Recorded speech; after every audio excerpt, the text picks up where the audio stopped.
Happy Friday and welcome to Denver's Finest Podcast.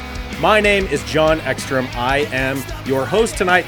We bring you news. Is it news? News-ish. Is it fun? It's fun-ish. No, bullshit. It is pure fun.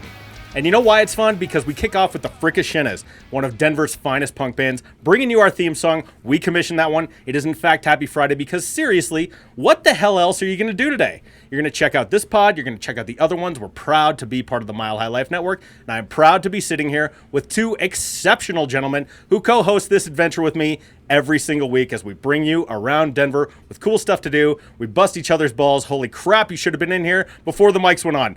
Let's introduce first, running the ones and twos, Arthur Raw. It's your boy over here, and what's up, Denver? It's so good to have you joining us on this fruitful Friday. And sitting in the fun seat this week, bringing the heat, we got Kevin Batstone. Happy Friday, Denver. I'm going to get me a nice donut here on Happy Donut Day. Happy Donut Friday. Here we are. And you know what is on everyone's minds here is Casa Bonita. Iconic Denver restaurant is about to reopen. Art, you found an article.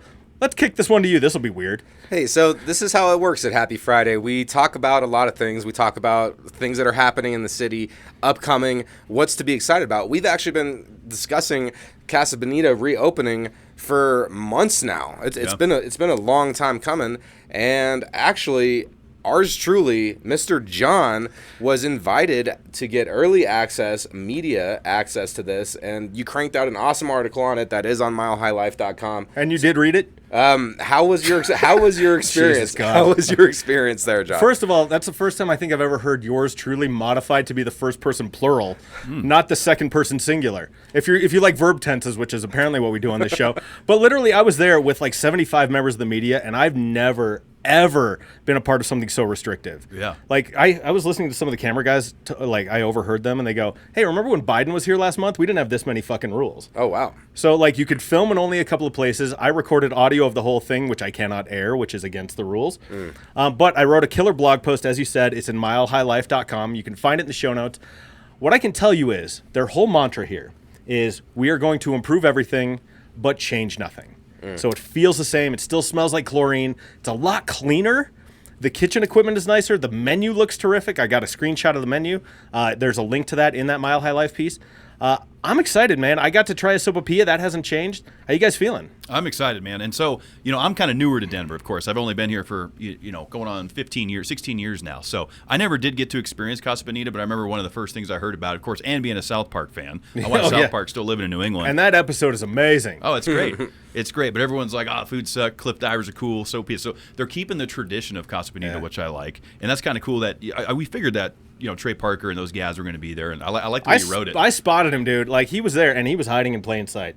Like, literally just this, looking very disheveled, just sort of walking up, and everyone's, like, distracted by whatever the fuck else, probably the cliff divers. Yeah. And I'm like, dude, that's Trey Parker. And then as soon as I tried to tell someone, he was gone. It was like Bigfoot. He disappeared. Yeah. So when I was growing up, because I am from Denver, and I do recall going there and it just feeling like this huge, vast open space, but then also like the divers and you can hear the waterfalls and everything like that. So I don't have too many memories of the food and stuff. I was, under 8 years old or something when I had went. Yeah. So it was a long time ago. So it's kind of nostalgic. I need to get back in there at least once or twice in this first year after they reopen and just kind of experience it. Well, and so there's a bunch of rules. Like it's a phased rollout. Essentially, like they're going to pick from their email list. They're going to do a soft open. You can't walk in. I don't know how long that's going to last because after that day where every media entity in town covered this fucking thing, like their what the hell website crashed. Yeah. Oh, fantastic. So like it's a huge list now. There's a big buildup for this, and I think I read the rollout this morning, John, and I think what they're doing well here is they're trying to avoid just lines around the block and hey, sorry, you're cut off kind of thing. Like the neighbors would hate that. They would absolutely hate that. So there's a lottery going in place that select people on the soft opening. They're going to do that for a while. They're like going to go in segments to open it to a full. What do you think, a month? That's like my intuitive thought. They're targeting 8 weeks. Okay, 8 weeks. Wow, okay, that's 2 months. Jeez. Wow, okay, jeez. As far as how they're going to do this, and then they're going to start adding days, start adding more hours, and I think that's probably the best way to do this because there's so much hype on this opening. You know what? As someone who does PR for a living, and someone who writes, and by the way, that was a very nice compliment you gave me that I'm a good writer. You are. The PR firm that did this hit it out of the park. Like, they are crushing it. They got more publicity hits than I think I've ever seen for anything like this. And let's transition, because on this show, we do like 10 segments a show. Literally, a half hour. What the fuck else are you going to do today? Listen to us talk about all this shit going down. And so we go from sopapillas to donuts. It's National Donut Day, Kev. Your segment. That's right. Donuts, guys. I like donuts. And if you're a first-time listener, and happy Friday. I like donuts. You're going to hear me say some silly things like donuts. Okay. You're going to go nuts for donuts. You're going to go nuts for donuts. I'm from New England, of course, so Dunkin' was huge where I grew up, guys. And so, there's a national day for everything. You got pretzel day, you got donut day, you got beer So what, day. you go and you like get a cup of coffee, you get a free donut or something? I mean, I'm sure some places are probably There's got to be gonna run giveaways. that. I'm sure you can find them. 100%. Yeah. And they're going to compete with. What I thought was kind of cool about this is Yelp ran a report of the top 100 top reviewed donut locations in the country. 2 of them landed right here in Colorado, guys. One of them is called Sweet Colorado up in Glendale Springs. Glenwood Springs, which is a really fun town. You know, you got the hot springs there. I've done some work up there. It's great. And then Mr. Donuts in Lone Tree, which I've never even heard of. But evidently, these guys have fantastic donuts. Cool. So, Does a Duffy roll count as a donut, or is that more of like a What's a Duffy roll? It's like a what is that kind of roll called again? It's like a cinnamon roll. Oh, okay. Is a Duffy roll a cinnamon roll? No, I don't think this is like, is a hot dog a sandwich? No, Yeah. I don't think that's a donut. I think that's something different. Yeah. There has to be some parameters for what a donut is, like fried dough in a certain shape. I mean, I guess it has to be circular, right? Mm-hmm. Yeah. But no, because you could get like the long donut with like the long cream john. filling. Or like an eclair. You guys or ever eat bear those? claw. Yeah. Or you have like the apple fritters, which like come like in all the different But shapes. that's not a donut. Dude, yeah, but Is that not a donut? No, that's not a donut either. That's a fritter. But you get them It's in a the donut daggone box. fritter. It's a frit. It's in the name. It's Well, an dude, apple and then there's fritter. I literally crullers, said which are that. like the cruller. donuts, but like phallic shaped. There Right. was yeah, they are phallic shaped. Yeah, like- right. Okay, so if I was to say my favorite donut, I couldn't say an apple fritter. No, that's it's not a donut. that's not a donut. No, It's not a donut. That's a pastry. Yeah. Like, they're all in the pastry family. This is like all squares are rectangles, but not all rectangles are squares. Yeah, that's true. So like, Okay, because a square has 4 sides. well, and so does a rectangle, man. Well, no, but but a rectangle is elongated, but Yeah, but like, so a square has 4 equilateral sides and Okay. 4 90-degree angles. Okay. A rectangle has 4 90-degree angles, but not equilateral sides. yeah. So, like, the defining characteristics here. Anyway, getting back to what the fuck, we're talking geometry. Yeah, All I right, know. We're talking about donuts here. We're getting into geometry. I like going to City Donuts on Colfax. That's I where I bet. get that. It's nice. I hear voodoo is good. Yeah, I was People talk a I was lot gonna about say voodoo. that one. I was gonna say I've that. never had a voodoo donut, but They got some wild. Good. have you guys? So Dunkin' started like donut holes, right? Okay. Yeah, yeah. People call them donut holes out here. We're called munchkins where I'm from. Munchkins? But I think that might be offensive. now. adorable. Yeah. Like Well, no, like, you're not calling them. So Munchkins you associate with the Wizard of Oz, right? And little people and whatever, right? The movie scares me, John. Yeah, really, it's like my favorite movie. Is it really? Yeah, Wizard of Oz. yeah, I love that It movie. is a good movie, but I get frightened. Well, which part? Most. Inclusive. So that's really funny. My favorite donut. You mentioned Voodoo. Yeah. The better donut shop out of Portland is Blue Star. Okay. So when I was on DCPC, we talked about things to do in Portland, Oregon, and listen to this donut. This is the best donut you'll ever have. It is a blueberry bourbon basil donut. Blueberry basil bourbon. Ooh, that's a good flavor profile. Oh, dude. And good tongue profile the way it comes out. yeah. Was it moist? Yeah, it's phenomenal. It's got all the flavors because the tartness from the blueberry, the basil's kind of refreshing, the bourbon gives it a caramel note, and then it's a donut, so it tastes amazing. Yeah. You guys didn't like Boston cream? Do you like that cream filled No, I donuts? don't. So, no, keep going. I have a very alarming story that I'm going to tell you real quick, and we Okay. can move on. Back in my New England days, there was a guy that was found guilty of doing ejaculation into a Boston cream donut God, dude. and selling it to a woman. Okay, that got sold, and the only reason they knew that was because the woman ended up with genital Herpes? warts around her face. Oh, Jesus, my God, gosh. man. I know. I had to take it to a dark What a place. filthy individual. Yes, that this did happen. Can you end this on a better note talking about donuts? Yeah, please? I actually can. God. So my favorite type of donut, since it can't be an apple fritter, is it's like the blueberry hard baked. It's like a heavier. I love that one, too. It's like a heavier donut. It's not like your glazed squish it'll crumble. It's a cake donut. Yeah, a cake donut. I like cake donuts Yeah, better those- than yeast risen donuts, too. yeah, that's the one I'm going with. I'm not a Krispy Kreme guy. I'm not a Lamar's guy. I like the cake donuts. That one I think is called an old fashioned, like a blueberry old fashioned. Oh yeah, baby. Anything with bourbon, anything old fashioned type stuff. You It's too much sugar to start the day. some people call me old school. Some people call me GP. This is how it goes. No one calls you that. So let's keep going. Fat kid, full send here. So biggest, baddest, most WTF burgers in Denver. What a headline, man. Okay, Art, tell us about these fucked up burgers. No, this headline it jumped out at me. I had to grab it, and I was gonna list off all 7 of these burgers. But I honestly feel like it's great to do research, and you can just head down to the show notes. Yeah, that's right definitely there. your jam. I'm the best in the room at that. And what you could do is check out those show notes. You can see all the burgers, but I did want to highlight one that I was like, I don't know if I could do that. I don't know if I would ever have the opportunity to want to do that. So I know I'm gonna help you with butcher this. Yes. So, or do you want to give it a shot and I'll be the dick. Yeah, I'll mess it up and then you can correct me. Okay, perfect. That's a happy Friday. That's a tradition. Yeah. Yes, it is. So the Gigante Burger. Nope. From Hamburgeris Don Jesus. Oh my God, no! It is the Gigante Burger from Hamburguesas Don Jesus. Thank you. Gigante Burger from Hamburguesas Don Jesus. My Espanol, it needs work. Es muy malo. Yes. Es muy malo. Needs a lot of work. But, however, this thing is massive. Like, it's going to take up the whole table. It will feed your whole crew. It has 4 beef patties. Who is your crew? Like the Colorado Avalanche? I mean, you might need 2 for them. But 4 slabs of ham, 4 cheese slices with a bacon-wrapped hot dog, bologna. I was hoping you were going to say bologna. Why is bologna pronounced? Why is it spelled bologna and it's bologna? Well, it comes from the Italian region of Bologna. See, I'm just not good with any of this. Pineapples, avocado, fries, and more. So there's a whole lot on there. The only way I'm tackling this is with friends. But my question was, so what's your favorite type of burger? I'm gonna go with the classics, and if it's not a classic, it's the bacon barbecue burger. Yeah. What's your top burger? That's a solid one. Yeah, no, first of all this gimmick shit, like, I'm not into. Like, that's not for me. Anything that sounds like a dare, it is just not. When you're out ordering food? Yeah, it's just not for me. And it's also a mess. Like, that's my problem with a lot of restaurant burgers. Like, you try and eat it, and there's too much crap on it. Yeah. And you end up with it all over yourself. Now do you guys go proper? I go more handheld. Like, yep. Do you ever use knife and fork in burgers whenever you're in public? I prefer not to. I've done it like that. It's supposed to be handheld for a reason. I mean, unless you're dealing with like a smothered deal or something like that. Yeah. But even then, we're getting away from the traditional burger. Mm-hmm. Of course, Kev, to that point. Yeah. Like smothered.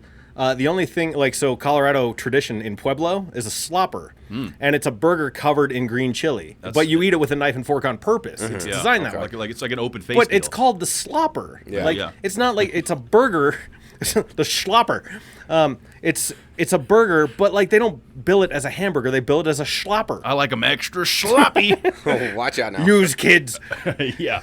All right, so. The classics are great. I love bacon cheeseburgers. I like the classic hitters. But I'm going to tell you guys this. And I think we talked about this. Obviously, no Bud's Bar won in the burger bracket. I have not. Y'all still, neither of you have not been there yet. No, that's true. John, I cannot believe you're from here and has still never had that. I know. I don't make it down south as much. But my wife has been there a zillion times because she grew up that part of town. Did she agree? Oh, yeah. She says it's great. She agrees. Okay. And she says it's a divey dive, which makes it fun. Only cash only. Okay, sorry, Kev. No, it's great. I need to get down there and check it out. My dad has a part-time job where he goes around and fills the teddy bears and the little machines that grab it with the claw arms. And he gets to fill. He gets to. How bullshit are those machines? I don't know, Dad. Can you fill us in on how bullshit those are? I mean, I'm not sure. But what I'll tell you guys is, I like mushroom Swiss burgers, which isn't like real. I wouldn't say they're not real common, but mushroom Swiss is probably not something people think of as like a burger go-to. I love them though. I love the boomers. I like the Swiss. A lot of flavor in there in the mushrooms, depending how they're like prepared, right? But you don't. Again, I'm going back to John's point. I don't want it to be a messy mountain. I want to be able to eat this thing with 2 hands and just be done with it. I'm gonna go with my favorite here, the JCB. That's from my brother's bar. That's jalapeno cream cheese and bacon. Ooh. So JCB, it's phenomenal. It's terrific. All right. You know what you can pair that with? A nice glass of wine. Where can you get wine? Pretty much fucking anywhere now. Kev, you are in the grocery biz. You have some thoughts, or were in the grocery biz. Now you're in the liquor biz. And so you have a lot of thoughts here. I have some thoughts too. Let's talk wine and grocery stores. Yeah, I mean, I work with the independent market now in wine, in spirits, and these guys are hurting. I mean, if you read the article, they're talking to people how their sales are down 7%. So this is from Fox 31 KDVR. By the way, you'll find all of this in the show notes. So anything you want to read more about, we got links to it all. This is all sourced. We did the work. Mm-hmm. Yep. Yeah. Glad you added that in there, John. So anyone listening, watching, whatever, just scroll down. You can click on all these things, get a little bit more info on it. But what I'm going to tell you is this. We've already seen the impacts, since March when it went in, when this law took effect, and these guys were able to stock grocery, wine, what have you. Look, people pay for convenience, and that's why people voted for it. But it was narrow, guys. It was like a 51-49. It was so close. It was so close. And we're seeing the effects. We're seeing the effects on this side. I can tell you, working for one of the biggest wine and spirits distributor in the world, we're seeing the numbers. These guys are hurting. Unless you're a powerhouse, unless you're distanced far enough away.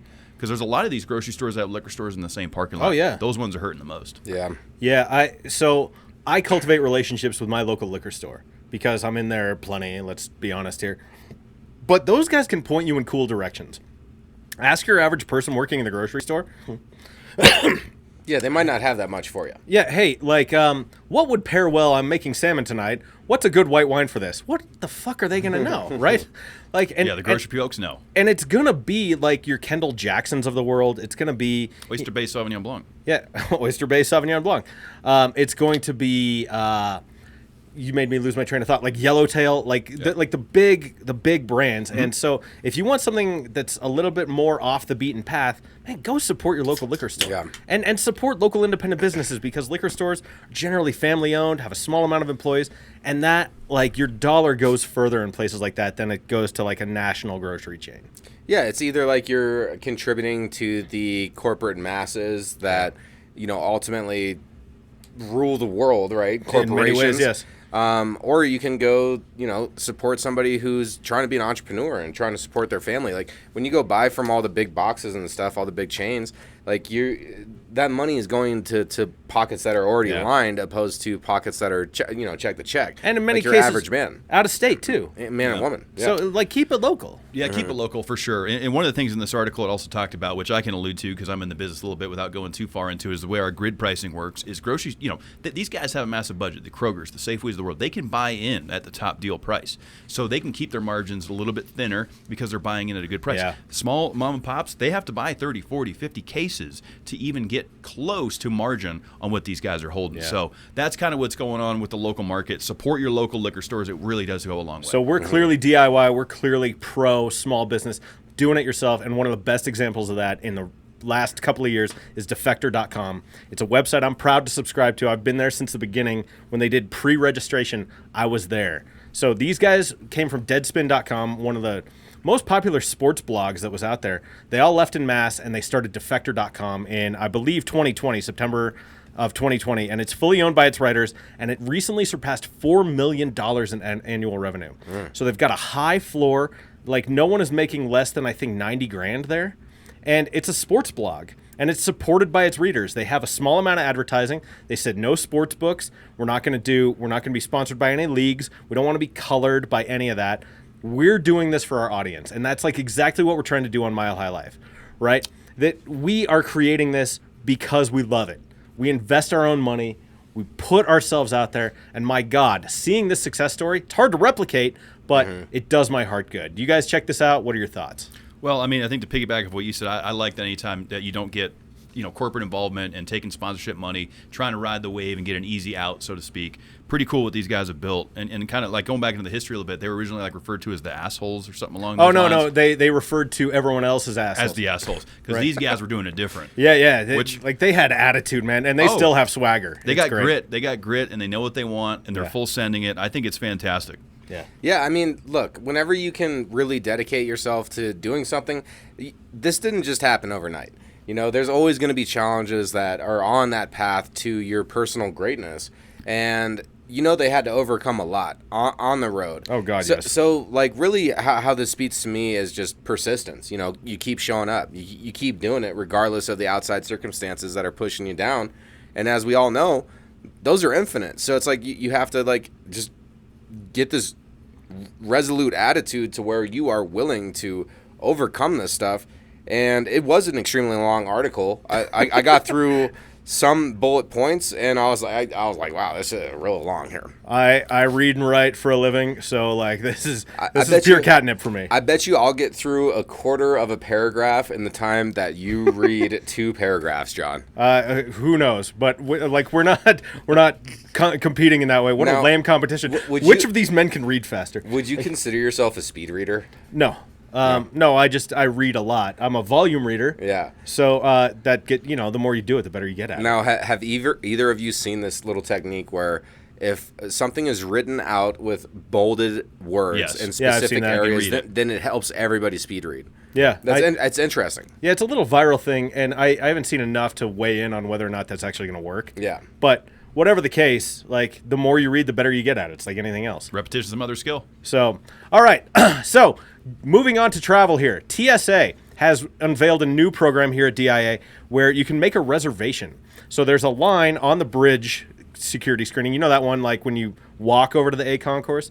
You can make a reservation and show up. And let's see here. How does it work? No fee, no account or membership. Reservations available from 5 a.m. to 5 p.m. And you can schedule up to 3 days in advance. Just how many people are you? What time are you being there? And basically just show up, and hopefully you skirt the line that way. I like the idea of it. I think the timing of it's interesting, though. Why only 5 to 5 p.m.? Like, those are peak hours, so I guess that's why it makes the most sense. Yeah. Because after 5, traffic starts to die down a little bit, unless it's Friday night, people are flying home for business purposes, what have you. But we've all been stuck at the TSA lines at DIA. You know, I've been there sometimes, guys, where it takes 45 minutes to get through it, and then I've been there other times where I get through it in 5 minutes. You cruise. Do you guys have pre-check? I do not have TSA pre-check. I do. It's definitely It's so worth it. It is worth it. Literally, like, it's like $75 and it's good for like 5 years.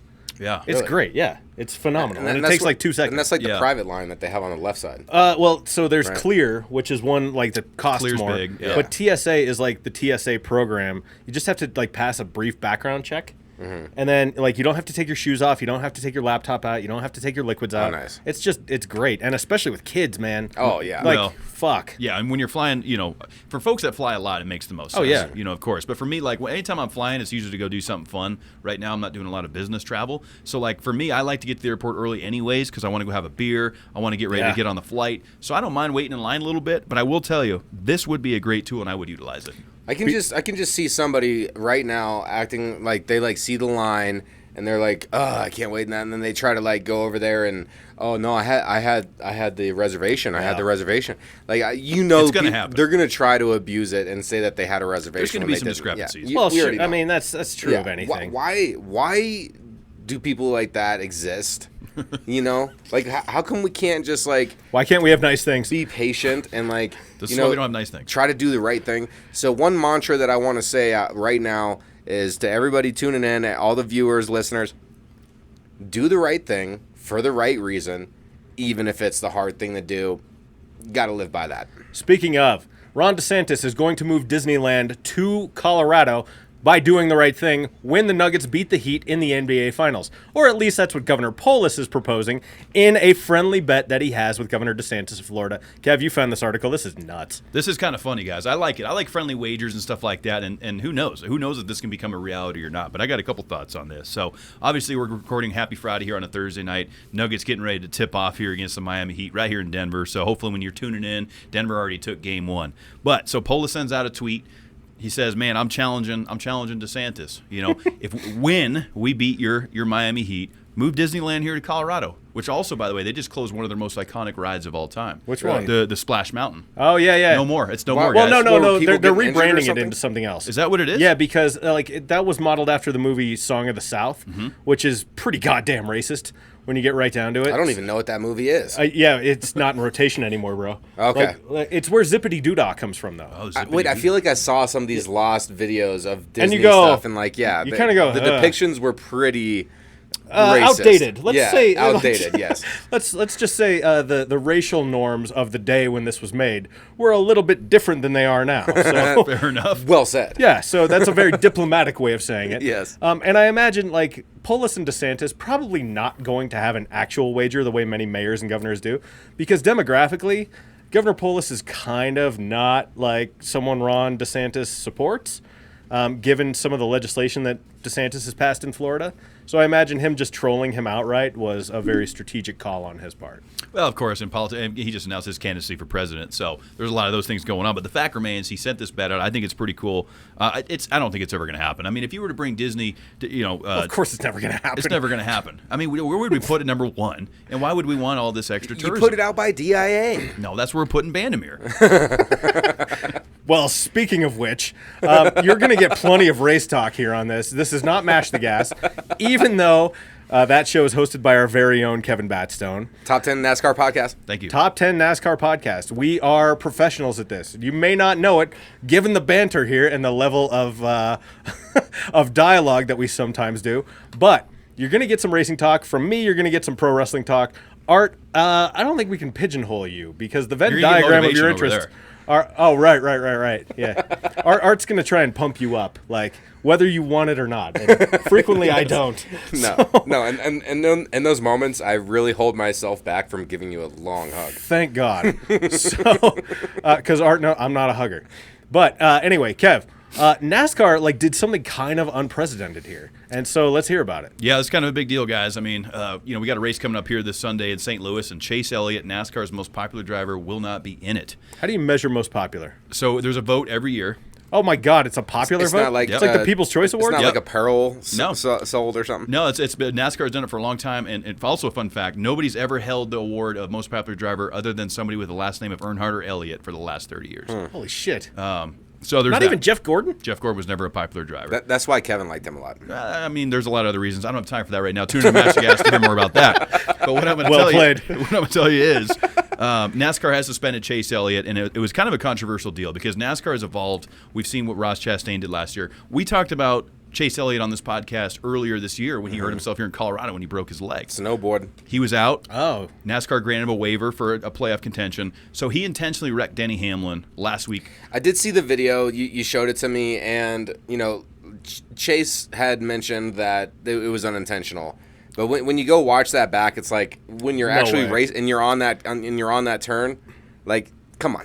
Basically what happened was they were beating and banging coming off turn 4. Chase had enough of it. Once they came off, he intentionally hooked him in the right rear. And intentional hooks in the right rear, very dangerous. It sends a driver straight into the wall at 180 plus. Yo. They were able to use SMT data, which is incredible. So what they can determine... What is SMT data? Yeah. So it basically what it does is it's so digital and technical now. It goes down to how much throttle was being pressed, how much turn was in the wheel. And they were able to determine that once that contact happened, he deliberately turned the wheel. Wow. Okay. And so they use technology to determine this. Wow. So they're really grading these guys. It's very big brother-y, too. Yeah, well, I mean, it is. So he's out for one race. NASCAR set the rule. You can't do it. You can't intentionally hook guys. He's not going to be racing this weekend. So just random. Okay, so baseball has the most stats, and then NASCAR has the second most stats for any sport. Is that how it goes? I don't know. I've never looked at who has the most stats. Yeah, because I don't nerd out on either of those, but if you're super into baseball, there's so many stats. Well, and advanced stats, dude. RBIs. VORP. No, dude, RBIs are outdated. That shit's old. We'll keep moving. So that's a run batted in. Right. But there's VORP, there's PECOTA, there's WAR, there's all sorts of crazy stats now in baseball. Yeah. It's why I stopped liking baseball writing, honestly, because it started feeling like I was doing my fucking taxes. Yeah. Where I'm like, God, what is all statistical regression to the mean? I'm like, so much. Gives a shit, man. Just play the game. Somebody's out there over there having a bet with his friends that are equally someone's into pumping it. the shaft. Yeah. Over how excited they are over all these numbers. Oh, absolutely. And I don't think you're wrong with the stats because obviously in racing you have a lot. Top 5s, top 10s, average finishing position, qualifying position, you name it. So, guys, I love NASCAR. Chase is not in the race this week, and Corey LaJoie is filling in. That's what's happening. All right, so our final segment of the show is when we talk about cool stuff to do this weekend. We'll give you a snapshot of things to do. There's a great resource out there. It's called denver.org, where we pull a lot of this from, and there's tons and tons. Oh, my God. Every single art exhibition. It was beefy. It was beefy. Did you look at that link? I did. My It was God, beefy. dude. Yeah, A lot it's going on. insane. Yeah. So, every concert, every film, every family-friendly event. So, for instance, every single fucking art district in and around the city seems to have a First Friday. So you want to go check that out tonight? Go do it. We've got Santa Fe, Rhino, Dairy Block, Tennyson, tons more. There's lots of cool art walks. If you've never done an art walk, get yourself a beverage, check out some cool art, and meet some great people. Absolutely. That sounds fun. I mean, the weather's going to be great. It's going to be a good time. And if you want to put a little cowbell in your life, we got the Blue Oyster Cult coming to the Paramount on Saturday night. That's going to be fun. You got a fever? You got a fever. Need more cowbell. The only prescription is more cowbell. Ding, ding, ding, ding. Belly hanging out. Here's a great all-inclusive link. Denver.org? Yeah, I already did that one. Yeah, no. I did it out of order. I fucked you up. I was just reading. It's okay. So my wife's going out of town, and I'm actually going to be going to the Park Hill Art Festival. Oh, yeah? How's that? Why don't you let me know more about what I'm going to be doing? So, yes, Art's wife, she popped. So, I didn't know you were married, Art. he laid on top of her. But no, seriously, my wife's going out of town. So what I'm doing this weekend is probably going to see The Little Mermaid with my 2 girls. We'll check out the Park Hill Arts Festival, and then I'm going to take them to Waterworld on Monday. That's It's awesome. one of your favorite places ever, Dude, John. it's my favorite place on earth. I think about you every time I see a commercial for it. That's so nice. I can just picture you there with appreciate your swimsuit on. God, dude, don't make it weird. I just talked about my daughters, okay? No, but what kind of shirt are you wearing? Well, no, I don't about wear a you. shirt at Waterworld. My man. Yeah, dude, no, just never wear a shirt at Let Waterworld. the- Waterworld doesn't care. Waterworld's all about body positivity. Yes. Own Right. who you are. Let right? the tats Yes. out. What Art's going to be doing is watching the Stanley Cup Finals and the NBA Finals. Huge sports nut. Yes. This guy Yeah, loves the sports. You wouldn't believe the amount of time I spent betting on this shit. What do you think about, who do you think the Heat are going to use to guard Jokic? You know, their most valuable player, and they're trying to keep that a secret right now. That's a pretty good answer. No, that was fucking terrible. Who you got, Vegas or Florida for the Stanley Cup? Vegas. Yeah, I think Vegas is going to do it as well. I don't know. Florida's Florida goalie's played really good, good. though. They definitely took And out the Sergei Hurricanes. Bobrovsky, right? Sergei Bobrovsky, that guy? Uh-huh. Yeah, the goalie. Yeah, we were talking about him at your place the other night, remember? Uh-huh, yeah. Yeah, I had too much to say. Yeah, so he's all talked out now. Yeah. For any first-time listener, Art, he's not a sports guy. So, before we send you back to the Fricashinas on Denver's Finest Podcast, just know, go to Mile High Life, check out all the best podcasts. That's where our home is. We're proud to be a part of that network. There's tons and tons of great shows. We're with you every single Friday. Please rate, review, and subscribe on whatever podcatcher you are on. If you love this show and you want to see us do this show, because that's pretty fun, we're also on YouTube. So, Happy Friday, Den on social. Happy Friday, Denver@gmail.com. Email us segment ideas. Just get at us. Tell us we're dumb. Tell us what you want to hear on the show. We're happy to accommodate. But one thing you're going to get plenty of, because it is probably the best element of this show, is the Fricashinas with Happy Friday. Hit it, Justin.